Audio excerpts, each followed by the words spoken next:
Omega Supreme say, this video is for human beings 13 years or older. If you're under the age of 13, please leave now.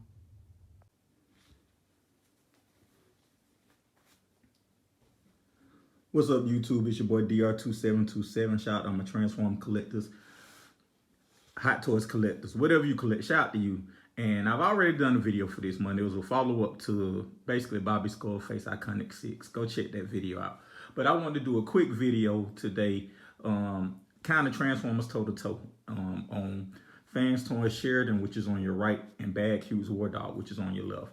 And the reason I want this to be is not really a real Transformers toe-to-toe. For those who aren't familiar with how we do Transformers toe-to-toe on this channel, we basically get somebody who doesn't collect and let them basically play with the two toys and give their opinion on which one is better. And I didn't want to do that this month. I normally can get, it's not the quarantine that stopped me because I can get my wife to do it. But the reason I didn't want to do a full Transformers toe-to-toe this month, because I think that the Fanstoys is the better figure. But I do think that this is the Badcube Wardog. This is the Veterans Edition. The original Badcube, this blows it out the water, no questions asked. This still beats this, but I think that this has a couple of things that it does do better than this. So without further ado, I'm gonna just say a couple of things I think that, you know, Badcube does better, and some things that Fanstoys does better. But by and large, this is the better toy, and it should be, right? It came out 4 or 5 years later.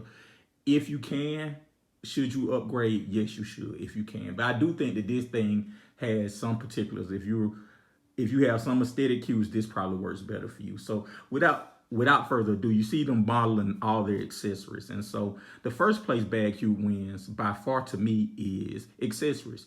Like, I think a gun and the shield fit Warpath. Whereas Fanstoys, they went, you know, their Ultra, you know, G1 tune to a fault. And this is where tune is to a fault, because I think that, you know, including the mask is cool. DX9 included it with their Power Glide. X-Transbots included with their hoist.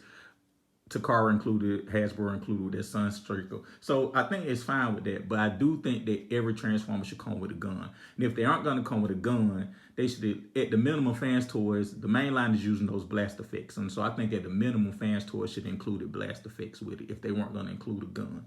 Because he seems kind of, he got a lot of die cast. He got right paint. The things Fanstoys does well, they do well, and he has all of it. So I don't think it's a ripoff from a price standpoint, but I do think there are opportunities where they could have, you know, showed love to the collector, for lack of a better term. And I definitely think if they weren't going to include a gun or any other accessories, they definitely should have included a blast effect. But I think Badcube, to me, when I imagine a tank, I imagine, you know, him, a shield, a riot shield in bot mode, because he's basically fighting all the time. So he want to protect himself.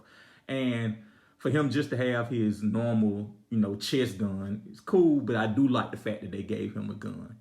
And another thing I like about Badcube, I think, is the fact that this particular edition, the weathered version, I would love to see Fanstoys tackle a weathered version. But I think that this has some tampos over it. If you see tampos here, it's tampos on the side, tampos on the back, or whatever. So I think that that's something cool that Badcube did do.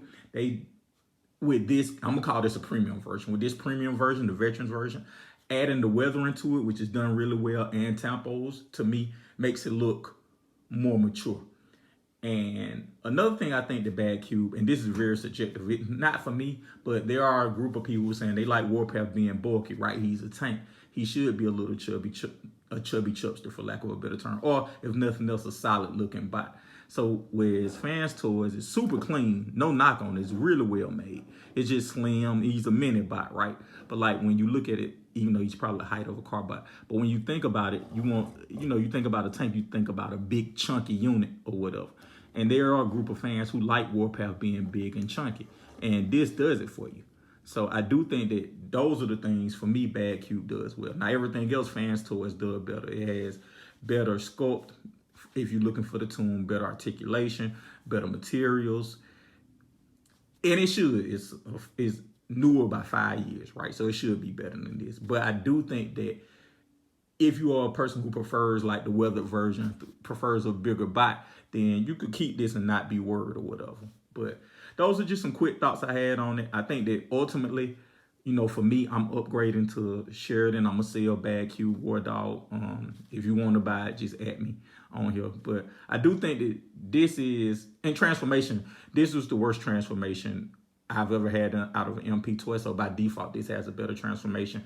And in alt mode, the only difference is this is bigger. The details that shine through in bot mode also shine through in alt mode. And they both have pretty much similar sculpted detail. But this has a couple, outside of the weathering, this has maybe a couple of more paint apps, like accent pieces. But this one is fully painted too. So just wanted to give some quick thoughts. I'm sticking with Sheridan, but if you have the Badcube, especially the Veterans Edition, I think this is a good enough fill-in. If you don't want to spend the money, you aren't really losing anything. So thank you for watching. Hope you enjoyed it. Check back for more updates.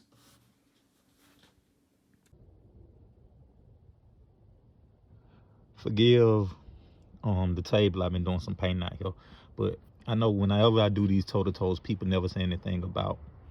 They always say, why don't you show them in alt mode? Well, the only reason I got the Badcube is alt mode because I need to transform that to get it back in the box.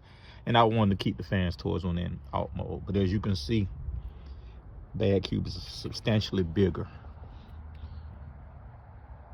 than Fanstoys. I'm sorry for the original video. I know it's kind of dark. And again, this is the Veterans Edition, so you get the dry brushing all over. And I do like that a lot, I'm not gonna lie. They both have similar sculpted details, but Fanstoys feel heavier if you care about that stuff. Not by a lot, but it is heavier. But anyway, here it is. Thanks for watching.